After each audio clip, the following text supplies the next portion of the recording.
বর্তমান বোর্ডই কিন্তু এই খেলার শিডিউল ক্যালেন্ডার অনুযায়ী করেনি, তারা এটাকে এলোমেলো করে দিয়েছে, তারা অবৈধ সিদ্ধান্ত নিতে কার্পণ্য করেনি। আজকের এই অনুষ্ঠানে আমার আসলে লজ্জা পাই আমি, যারা এখন ক্রিকেট বোর্ডে আছে এদের আসলে কোনো লজ্জা নেই, এদের সাথে কথা বলতে, এদের সম্বন্ধে কথা বলতে আমাদের আসলে লজ্জা উচিত। ধন্যবাদ। আপনারা জানেন গত 2-3 দিন আগে আমরা Dhaka premier division, second division, first division, third division সব ক্লাবগুলি মিলে একটি অভিযোগনামা আমরা এনএসসিতে মাননীয় চেয়ারম্যান ক্রীড়া পরিষদের ওনার কাছে দাখিল করেছিলাম, এবং ইনশাল্লাহ আমরা আশা করছি এটা দ্রুত এটার একটি তদন্ত করে এটার রিপোর্ট আমাদের কাছে দিবে। এটা আপনারা হয়তো জানতে পারবেন অতি সত্তর ইনশাল্লাহ। আজকে জানেন, আজকে জেলা বিভাগ থেকেও তারা একই অভিযোগ করেছেন, কারণ আপনারা জানেন ক্লাবগুলি নিয়ে কি ষড়যন্ত্র হয়েছিল, নির্বাচন নিয়ে কি ষড়যন্ত্র হয়েছিল, এবং জেলা বিভাগে কিভাবে কুক্ষিগত করে সবার কাউন্সিলরশিপ বাদ দিয়ে তারা মানে অন্যায়ভাবে এবং অবৈধভাবে এই নির্বাচনটা সম্পন্ন করেছিল। সেই পরিপ্রেক্ষিতে কিন্তু আমাদের জেলা বিভাগের সমস্ত যারা কাউন্সিলররা আছেন তারা একটি অভিযোগনামা আজকেও দিয়েছেন সুষ্ঠু তদন্তের স্বার্থে। আমরা আশা করছি এখন বাংলাদেশে যে দল ক্ষমতায় আছে সেই দল সার্বভৌমত্বের প্রতীক, গণতন্ত্রের প্রতীক, বিচার বিভাগের স্বাধীনতা বিশ্বাসী। আমরা আশা করছি এখানে সুষ্ঠু বিচার পাবো। ইতিপূর্বে আমরা সুষ্ঠু বিচার পাইনি দেখি এতদিন আমরা এই অভিযোগগুলি করিনি। এবং আরেকটি জিনিস জানেন, একটি আদালতে একটি মামলা বিচারাধীন আছে, সেটা জেলা বিভাগ থেকে, এবং আমরা ক্লাবগুলির পক্ষ থেকে একটি উকিল নোটিশ পাঠিয়েছিলাম ক্রিকেট বোর্ড বরাবর, সেটার উত্তর আমরা পাইনি, সেটাও পেন্ডিং অবস্থায় আছে। আশা করছি সব কিছু মিলেই আমরা একটি এই যে অবৈধ বোর্ড, সেই বোর্ডটা হয়তো কিছুদিনের ভিতরে আমরা একটি ফলাফল দেখতে পারবো যে বোর্ডের কোনো অস্তিত্ব থাকবে না ইনশাল্লাহ।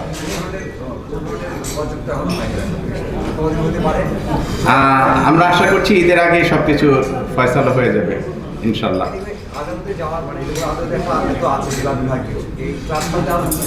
আমরা গণতন্ত্রে বিশ্বাসী, সেই জন্য আমরা আশা করছি যে এনএসসি যেহেতু প্রত্যেকটি ফেডারেশনের অভিভাবক, এনএসসি থেকে একটি সুষ্ঠু তদন্তের মাধ্যমে এটার একটি যে অবৈধ নির্বাচন হয়েছে সেটার একটি তদন্ত রিপোর্ট পাওয়ার পরেই আমরা কিন্তু সমস্ত ব্যবস্থাগুলি গ্রহণ করবো, আইনি ব্যবস্থা গ্রহণ করবো ইনশাল্লাহ। আপনি তো ছিলেন আজকে, মানে কি কথা অভিযোগগুলো কি ছিল আর ছিল বলতেন? না, আসলে এটা বাবুভাই তো ক্লিয়ার করেছেন। এখানে আমাদের ক্রিকেট বোর্ডের গত যে নির্বাচন হয়েছে ওখানে 3টে ক্যাটাগরিতেই যে অনিয়ম হয়েছে এটা তো আপনারা সবাই জানেন। এটা আসলে শুধু ঢাকা ক্লাবে নয়, জেলা বিভাগে যে অনিয়মগুলো হয়েছে, আমাদের সি ক্যাটাগরিতে যে অনিয়মগুলো হয়েছে, আমরা সবগুলো কিন্তু তুলে ধরেছি। আসলে আমরা আমাদের বিচারিক যে প্রক্রিয়া সেটা চলমান আছে। পাশাপাশি আপনারা জানেন যে বাংলাদেশের সব ফেডারেশনগুলোর অভিভাবক হচ্ছে জাতীয় ক্রীড়া পরিষদ, এবং জাতীয় ক্রীড়া পরিষদ আইনে কিন্তু তাদেরকে ক্ষমতা দেওয়া আছে, যদি কোনো অনিয়ম হয়ে থাকে সেগুলো তদন্ত করে তাদের কাছে যদি প্রতীয়মান হয় যে এখানে কোনো রকমের অনিয়ম হয়েছে, তাহলে কিন্তু জাতীয় ক্রীড়া পরিষদ যে কোনো বডিকে কিন্তু ডিসলভ করে তারা অ্যাডহক কমিটি করতে পারে। জাতীয় ক্রীড়া পরিষদ ধারার 21 ধারায় কিন্তু এটা পরিষ্কারভাবে বলা আছে। সুতরাং আমরা সব প্রক্রিয়া অনুসরণ করছি, আমরা গণতান্ত্রিকভাবেই যাচ্ছি। আপনারা দেখেছেন বিগত সময়গুলোতে কিন্তু যখন কোনো সরকার পরিবর্তন হতো তখন কিন্তু অনেক পেশি শক্তির আমরা প্রভাব দেখতে পেয়েছি, কিন্তু এই প্রথমবারের মতো আমার বাংলাদেশের ইতিহাসে যে একটা গণতান্ত্রিক প্রক্রিয়ায় আমরা বিচারিক প্রক্রিয়ায় কিন্তু এগুচ্ছি, এবং সেটা ক্লাব, জেলা, বিভাগ, ক্যাটাগরি সি সবাই মিলে সমন্বিতভাবে আমরা অভিযোগগুলো তুলে ধরেছি এবং আমরা সুবিচার প্রত্যাশা করছি। আরেকটি জিনিস হলো, বর্তমান যে বোর্ডটা আছে আমি বলে নিই, তারপরে দেখেন তাদের বেশ কয়েকজনের বিরুদ্ধে কিন্তু ফিক্সিং কাণ্ডের অভিযোগ এসছে, আমরা মিডিয়ার মাধ্যমে জানতে পেরেছি। সেটাও কিন্তু মানে আমরা কোনো সুষ্ঠু তদন্ত বা এটার কোনো রিপোর্ট আমরা দেখতে পাইনি। আমরা আরও দেখতে পাইনি এই যে গত বেশ কয়েক বছর যাবৎ আমাদের নারী ক্রিকেটার যারা আছে তারাও জাতীয় বীরাঙ্গনা, কারণ 18 কোটি মানুষ, 17 কোটি মানুষের প্রতিনিধিত্বকারী নারীরা, তারা দেশের ক্রিকেটকে অনেক দূরে এগিয়ে নিয়ে গেছে। তাদের বিরুদ্ধে তারাও যে মানে হেনস্থার শিকার হয়েছে, যৌন নির্যাতনের শিকার হয়েছে, সেটার বিরুদ্ধে আমরা কোনো সুষ্ঠু তদন্ত দেখতে পাইনি। মানে গা ছাড়া একটি রিপোর্ট দিয়েছে, বিভিন্ন রিপোর্ট প্রকাশিত হওয়ার পরে। তবে এগুলি সুষ্ঠু বিচার চাই, আর এই বোর্ডের অনেকেই এগুলির সাথে জড়িত, তারাও বহাল তবিয়তে আছে। আমরা চাই তাদের বিরুদ্ধে ব্যবস্থা গ্রহণ করুক। সব মিলিয়ে কিন্তু এই বোর্ড দেখেন ঢাকা ঢাকা ক্রিকেট লিগ কিভাবে অগোছালোভাবে আছে, আন্তর্জাতিক ক্রিকেটের কি অবস্থা, সব মিলে তাদের এখন কিন্তু অস্তিত্ব মানে বিলীনের সম্মুখীন হয়েছে। তাদের কোনো এই মুহূর্তে তাদের কোনো গ্রহণযোগ্যতা আছে বলে আমাদের মনে হয় না।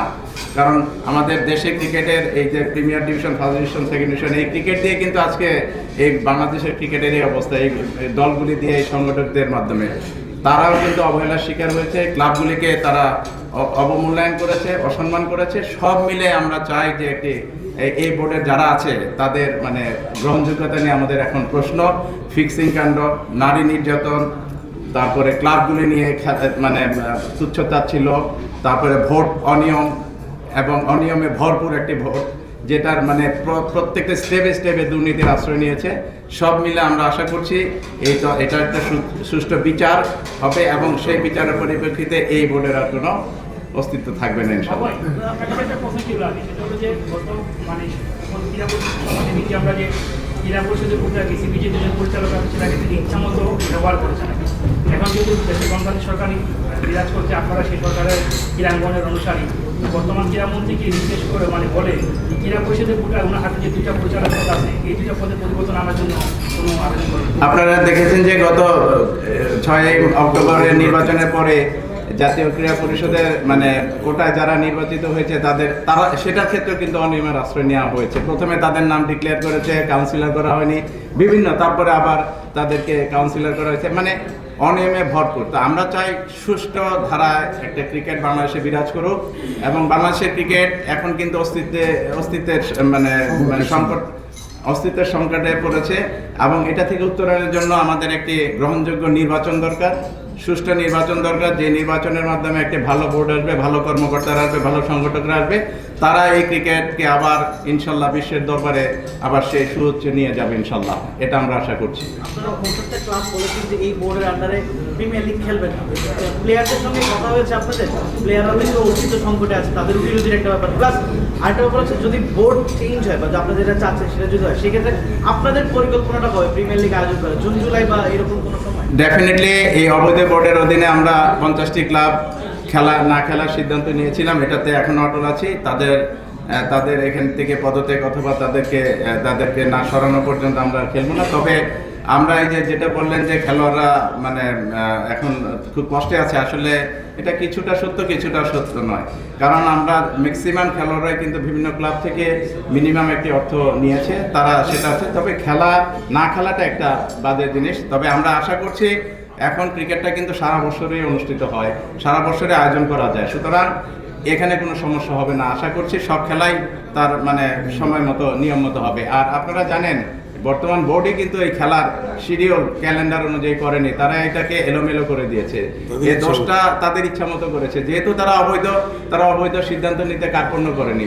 প্রত্যেকটা জিনিসই অবৈধ সিদ্ধান্ত নিয়ে আজকে ক্রিকেটের করুণ দশা হয়েছে।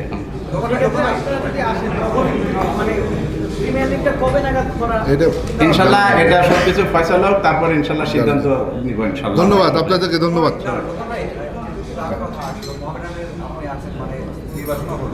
মানে নতুন আগে কিভাবে দেখা যায় মনে হয় আপনি কিন্তু ফেস করছেন মানে কঠিন সময় ফেস করছে গেল। আমি এখানে ক্রিকেট নিয়ে আলোচনা হচ্ছে, আমি মডার্ন ক্লাবের কোনো আলোচনা এখানে নেই। আমি ক্রিকেট নিয়ে বলছি না, ক্লাব না। আমি একটা কথা বলবো, সেটা আজকের এই অনুষ্ঠানে আমার আসলে লজ্জা পাই আমি, যারা এখন ক্রিকেট বোর্ডে আছে এদের আসলে কোনো লজ্জা নেই। এদের সাথে কথা বলতে, এদের সম্বন্ধে কথা বলতে আমাদের আসলে লজ্জা উচিত।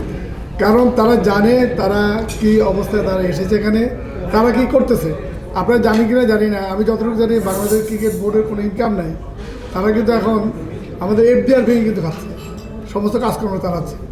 অচিরেই আমি মনে করি তাদের লজ্জা যদি থাকে ক্রিকেট বোর্ড থেকে পদত্যাগ করে আমাদের দেশের ক্রিকেটটাকে যেন আমরা বাঁচাতে পারি, সেটাই তাদের ভূমিকা রাখা উচিত আমি মনে করি।